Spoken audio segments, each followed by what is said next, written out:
В Якутске продолжает работу 7-й гражданский форум, приуроченный к году консолидации в республике. Генеральный директор фонда президентских грантов рассказал представителям некоммерческих организаций, как в этом году получить грант президента России на реализацию социального проекта. Участники узнали, какие требования предъявляются к команде создателей, специфики расчетов.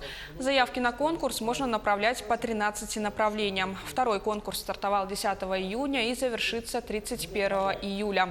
Отмечу, что в этом году по итогам первого конкурса 11 социальных проектов из Якутии стали обладателями грантов.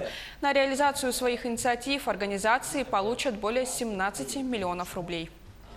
Мы хотим, чтобы в нашем селе был там красивый парк, мы хотим, чтобы у нас было культурное пространство, чтобы была спортивная секция. На все это можно получить в том числе грант президента Российской Федерации. И, собственно, президент об этом говорил, что проекты, например, в этом году проекты в сфере краеведения, экологии, проекты по сохранению культурного наследия, по сохранению и развитию традиций ремесел.